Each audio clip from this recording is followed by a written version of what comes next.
Olá, meu irmão, olá, minha irmã, a paz de Jesus, o amor de Maria sempre reine na sua vida e na vida de todos os seus. Eu sou o Vanderlei, eu sou da cidade de Bom Jesus do Galho. Eu sou casado, eu faço parte do grupo de oração Divina Providência aqui em Bom Jesus do Galho, que se reúne todas as sextas-feiras. E neste tempo o Senhor me confiou ainda a graça de estar na coordenação do Ministério de Formação da Diocese de Caratinga. E dentro deste projeto, nascido no coração da Soraya, nossa coordenadora do Ministério de Intercessão, hoje eu venho trazer para cada um de nós, para nossa meditação, para nossa inspiração, um pouco da vida de São Bento. São Bento nasceu no ano de 480, numa cidade chamada Núrcia, na Itália. Ele teve forças para mudar completamente a si mesmo e utilizou essa mesma energia para mudar o mundo inteiro. Ele era filho de uma família rica daquela cidade e ele tinha uma irmã gêmea chamada Escolástica, que posteriormente também viria a ser canonizada Santa Escolástica. Bento foi preparado para estudar humanidades em Roma. Isso acontecera muito cedo, logo aos 13 anos de idade, Bento foi enviado para a capital juntamente com uma governanta, muito fiel à família. Só que ali no convívio com toda a sociedade romana, todos os acontecimentos ali, Bento se desiludiu. Ele se desiludiu e resolveu tomar uma posição drástica na sua vida. Ele resolveu abandonar tudo para agradar somente a Deus. Quem conta a história para nós, o biógrafo da história de São Bento, é o Papa Gregório Magno. E ele conta então que Bento sai de Roma com sua governanta à procura de um isolamento. Ele atravessa a cidade de Tivoli, depois de um dia inteiro caminhando, ele chega a uma aldeia chamada Álfilo, onde consegue pousada.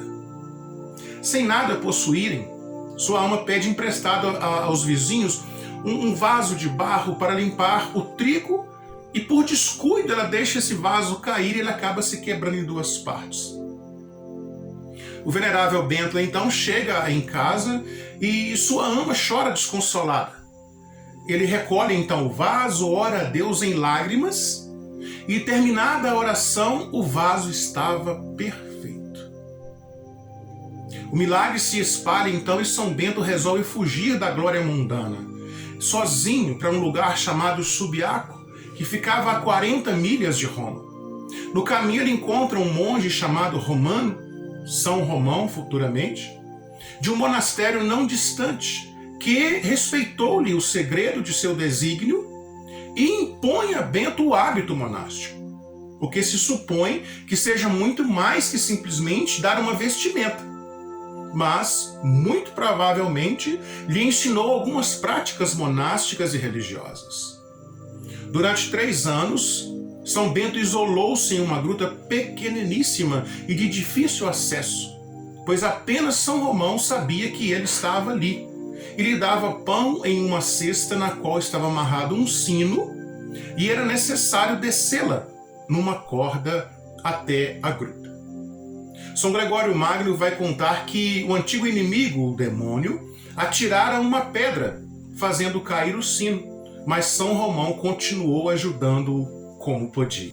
Para proteger e preservar a gruta sagrada, que era conhecida como Sacro Especo, foi construído o mosteiro de São Bento cravado nas montanhas de Subiaco. Depois de 3 anos orando longe do mundo, Bento resolveu sair disposto a criar uma nova forma de viver a religião que não suprimisse os prazeres da amizade. Bento tinha cerca de 30 anos quando foi chamado para dirigir uma colônia onde viviam alguns monges.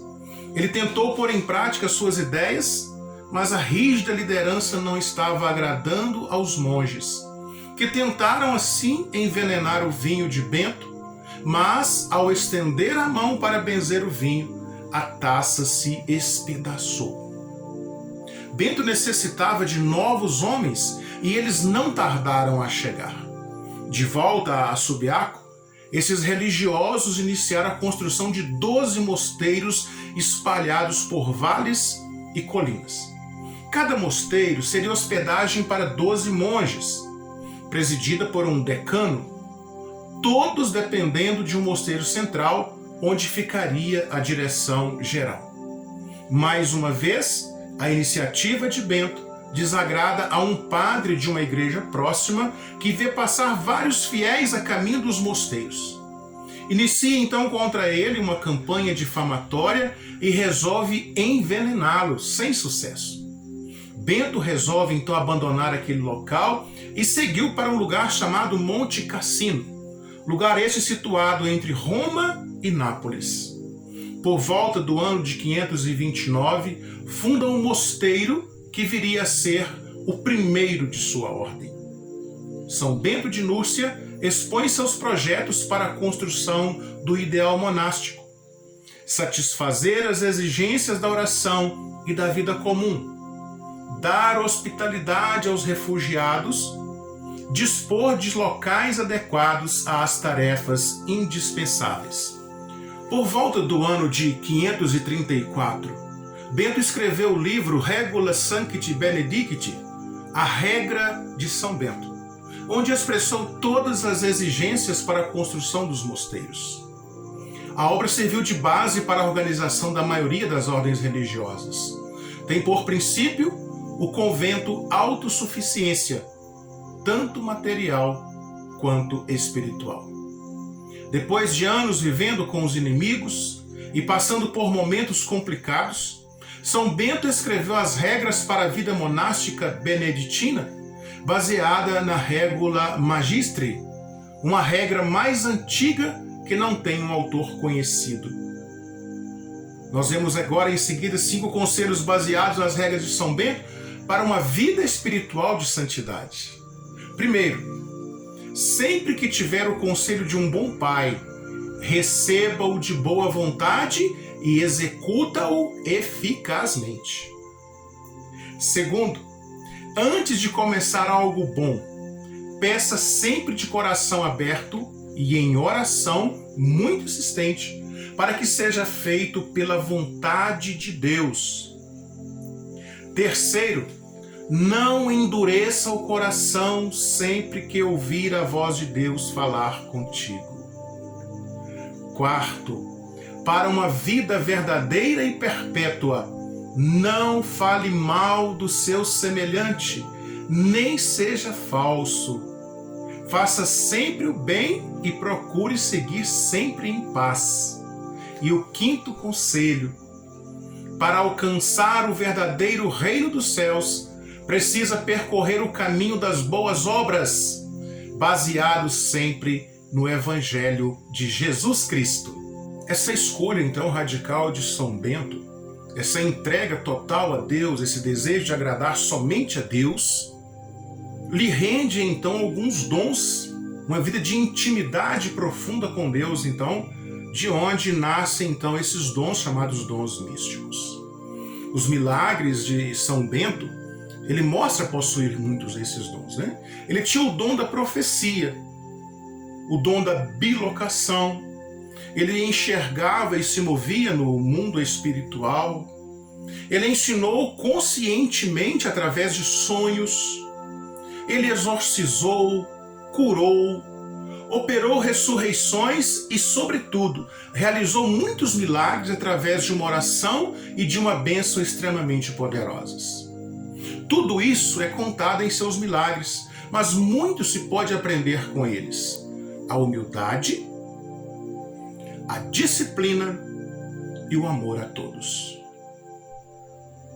Muitas das suas profecias, uma vez São Bento viu que São Plácido, ainda menino, estava se afogando em um rio, e enviando então São Mauro, este andou sobre as águas sem perceber e salvou o menino.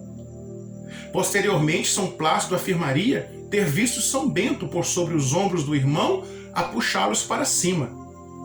Também previu a destruição do mosteiro de Monte Cassino e anunciou sua morte 6 dias antes a seus discípulos.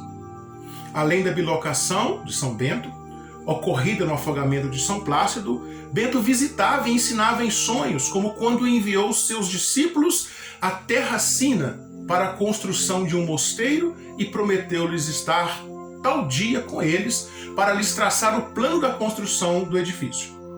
Na noite anterior, o abade e prior tiveram em sonho todos os detalhes da construção, ditados pelo santo homem, mas não lhe deram crédito e continuaram lhe esperando para iniciar a construção. São Bento então os repreende e lhes envia de volta para que cumprissem o determinado. Além destes dons místicos, da profecia, da bilocação, dos sonhos, São Bento ainda tinha os dons de se tornar invisível, de exorcizar, de curas e ressurreição. Certa feita, São Bento exorcizou a taça que continha o veneno e enxergava o demônio em Monte Cassino.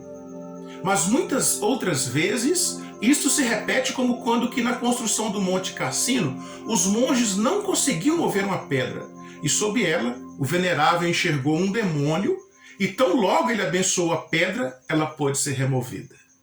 São Bento também enxergava nos planos superiores, pois viu quando a alma de sua irmã Santa Escolástica, na ocasião de sua morte, subindo aos céus, e lá entrou em forma de pomba, e da mesma forma a alma de São Germano, bispo de Capua, sendo levada aos céus pelos anjos em uma bola de fogo.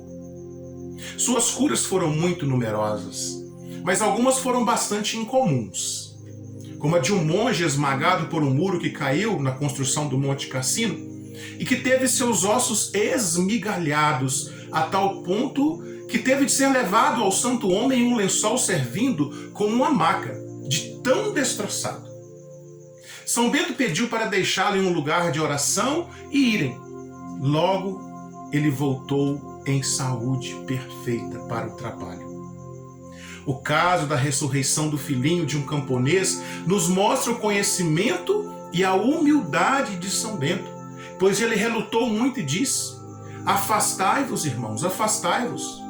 Coisas dessas não cabem a nós, antes são próprias dos santos apóstolos. Por que quereis impor-nos cargas que não somos capazes de suportar?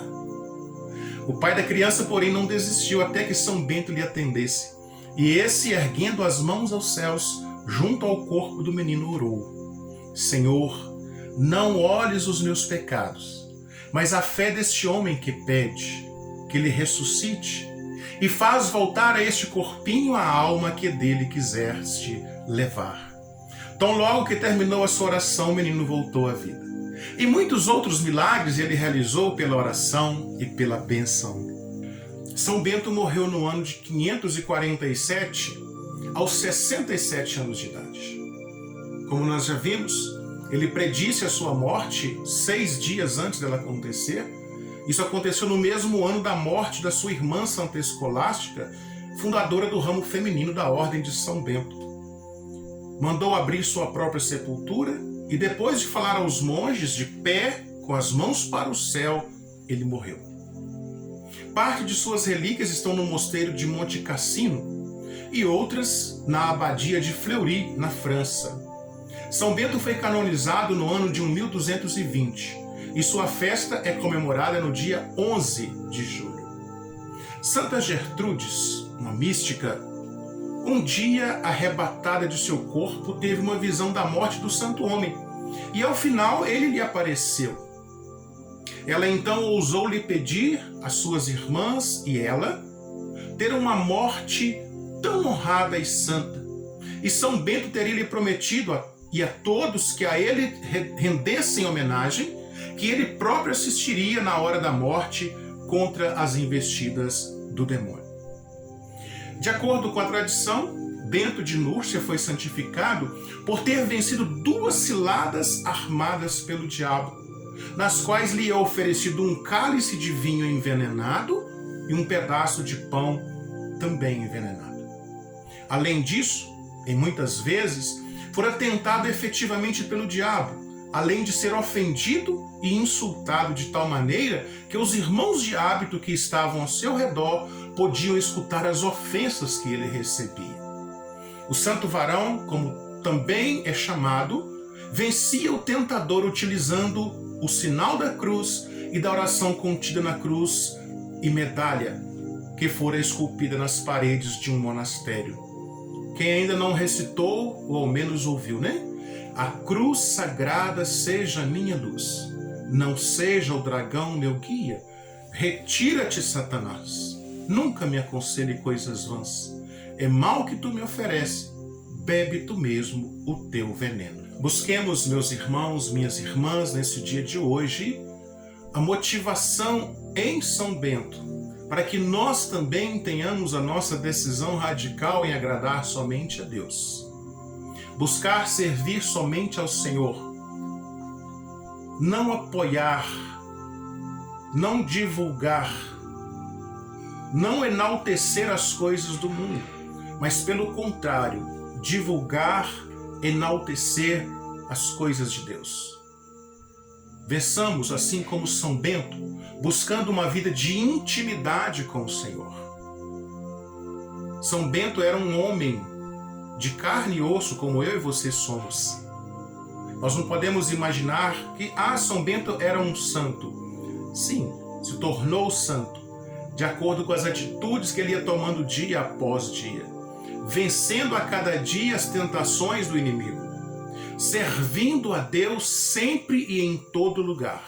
E hoje, a exemplo de São Bento, eu e você somos convidados a também buscar a nossa vida de intimidade com Deus.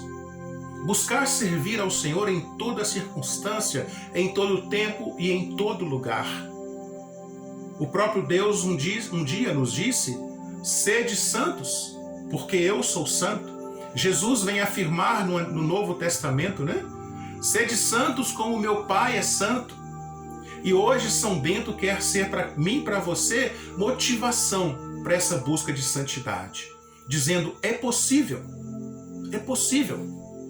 Eu também venci o mundo, eu venci as tentações, porque eu coloquei a minha vida a serviço de Deus. Eu busquei uma intimidade profunda com o Senhor.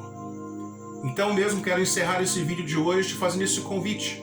Se você já é íntimo de Deus, saiba que há mais espaço para que nós possamos nos achegar ao nosso Deus. Nosso Deus nos quer juntinhos, bem coladinhos nele.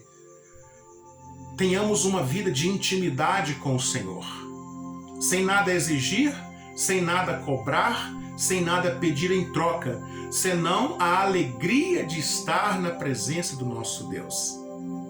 E isso nos basta. E aí nós vamos poder contemplar as promessas do nosso Senhor. Buscai primeiro o reino de Deus e sua justiça, e tudo mais vos será acrescentado. Eu rogo ao nosso Deus, por intercessão de São Bento, que desça sobre todos nós e permaneça sempre conosco a bênção do nosso Deus Todo-Poderoso, que é Pai, que é Filho e que é Espírito Santo. Amém. Um grande e forte abraço a todos vocês.